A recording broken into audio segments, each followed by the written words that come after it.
Wabarakatuh. Perkenalkan, nama saya Ilham Nazukri, biasa dipanggil Ilham. Berikut adalah penjelasan soal UTS saya. Untuk penjelasan pertama itu jelaskan prinsip radiasi antena, bagaimana radiasi elektromagnetik terbentuk dari antena dipol.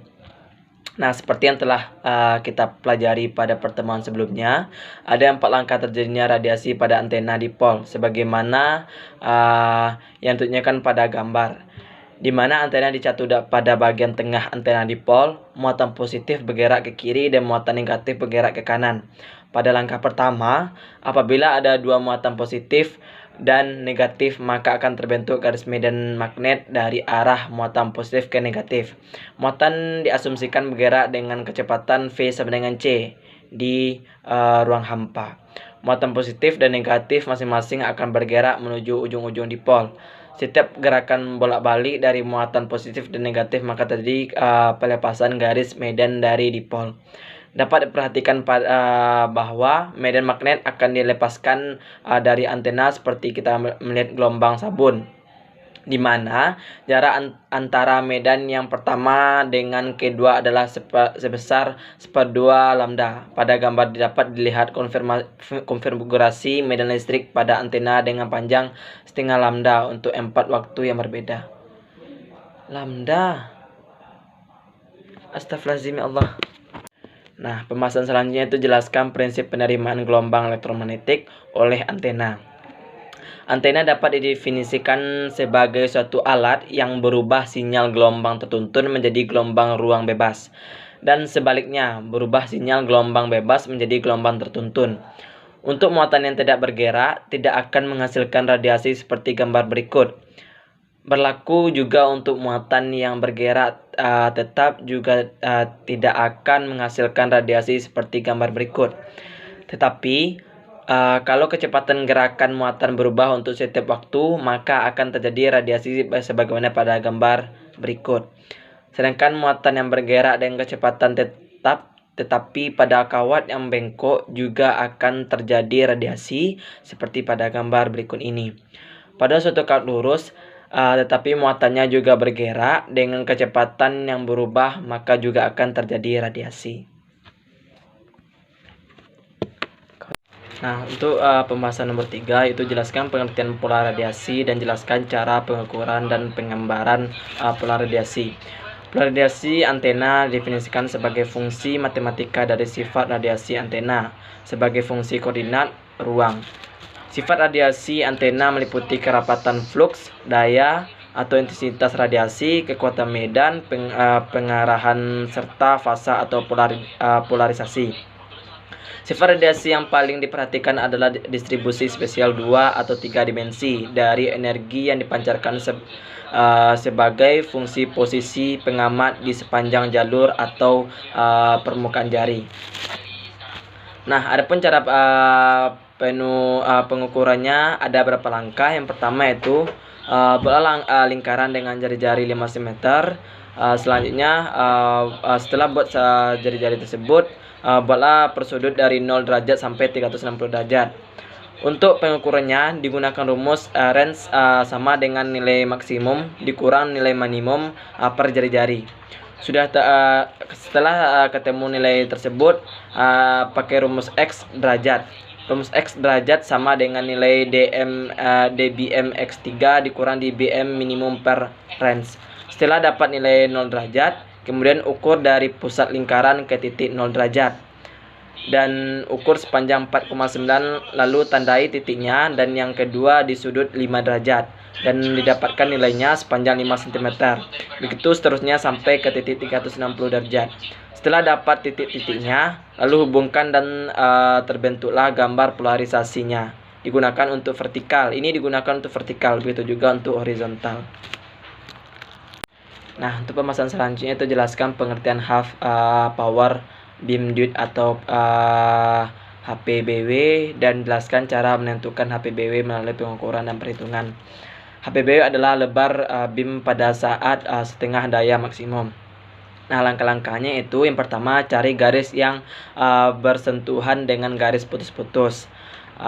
Lalu ambil garis dari titik lingkaran ke garis yang bersinggungan. Setelah dapat garis tersebut dan dapatkan nilai HPBW-nya, garis pertama ditambah garis kedua. Nah, selanjutnya itu pembahasan mengenai jelasan pengertian front to back ratio dan jelaskan cara menentukan nilai dari data pengukurannya. Front to back ratio adalah perbandingan antara main lob terhadap back lob atau perbandingan daya arah depan atau belakang. Nah, untuk caranya itu cari nilai FBR dengan contoh di antara horizontal. Dapat dilihat kalau misalnya antena ideal nilai maksimum 0 derajat pas di titik 0 derajat, dan karena tidak di sini karena tidak ideal dapat dilihat antena dalam keadaan miring. Begitupun yang di 180 derajat. Kemudian masukkan nilai P yang di 0 derajat, nilai P yang di 0 derajat, dan di nilai P di 180 derajat. Nilai P 0 derajat ini cari titik horizontalnya yaitu 49,45 dBm, dan yang P 180 dicari pula nilai horizontalnya yaitu 39,63 dapat. Nah, dapat kita buat di sini nilai FBR-nya itu P 0 derajat dikurang P 180 derajat, maka dapat hasilnya 9,80 dBm. Nah, selanjutnya itu soal nomor 6, jelaskan pengertian gain antena dan jelaskan cara menentukan gain dari pengukuran. Gain antena adalah sebuah parameter antena yang mengukur kemampuan antena dalam mengarahkan radiasi sinyal atau penerimaan sinyal dari antena tertentu. Nah, seperti yang dapat kita lihat di sini, antena Yagi kita catu ke RF generator, dan antena dipol kita catu ke spektrum analyzer.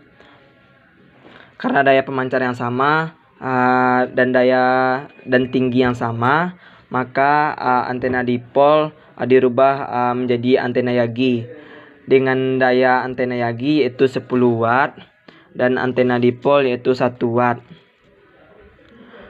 Maka didapatkan daya antena dipol sebesar 1 watt, dan misalkan juga antena Yaginya 8 watt.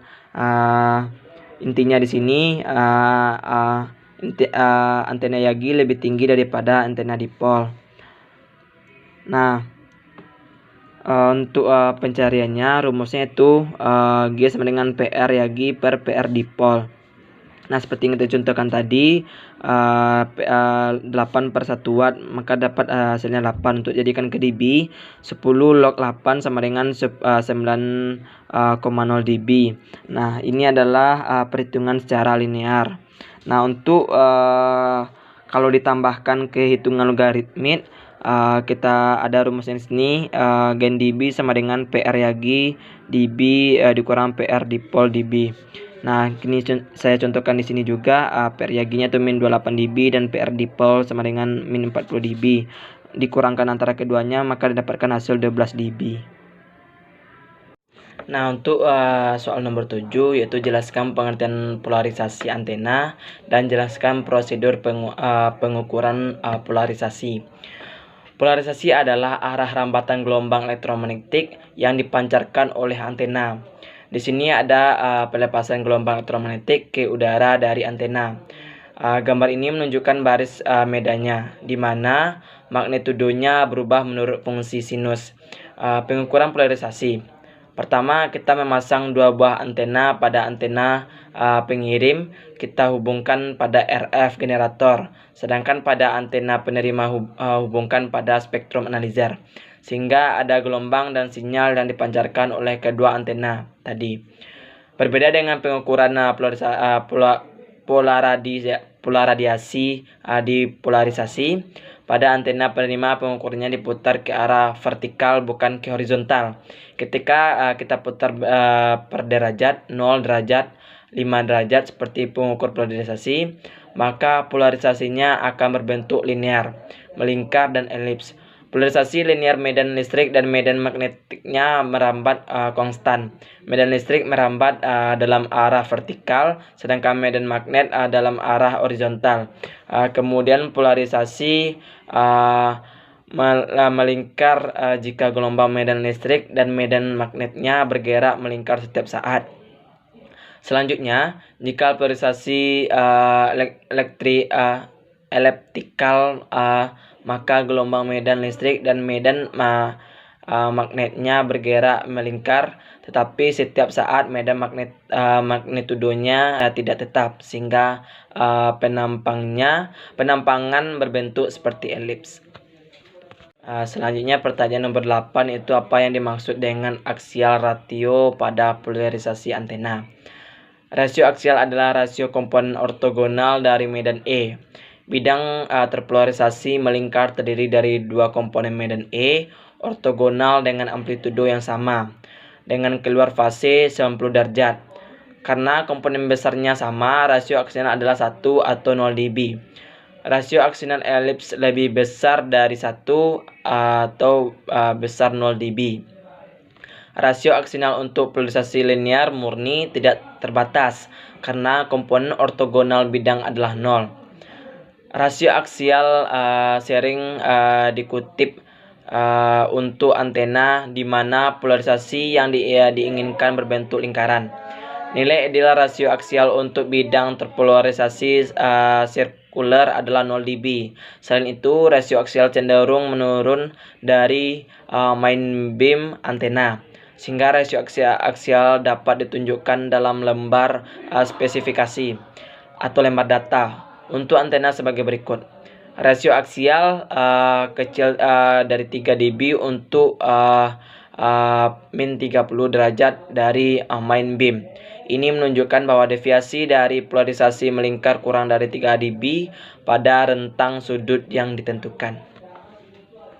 Nah, untuk pembahasan nomor 9 yaitu jelaskan impedansi antena atau impedansi saluran dan bagaimana cara menyesuaikan impedansi antena dengan saluran transmisi. Impedansi antena adalah harga arus dan tegangan yang tidak sama jenis panjang konduktornya. Maka nilai impedansi antena diperoleh tidak sama. Impedansi input suatu antena adalah impedansi terminalnya. Jadi impedansi input atau impedansi saluran merupakan perbandingan antara tegangan dengan arus jatuh. Cara menyesuaikan impedansi antena dengan saluran transmisi adalah nilai impedansi antena harus dibuat sama dengan nilai impedansi saluran transmisi. Ketika nilai impedansi masukan sama dengan impedansi karakteristik. Nah, untuk pembahasan nomor 10 yaitu directivity antena adalah ratio intensitas radiasi dalam arah tertentu dari antena ke intensitas radiasi dirata-ratakan di semua arah. Semakin besar directivity, maka lebar berkas antena semakin sempit. Baiklah, sekian dari pembahasan saya. Kalau ada salah jangan saya mohon maaf. Saya tutup dengan membaca wabillahi taufiq wal hidayah. Wassalamualaikum warahmatullahi wabarakatuh.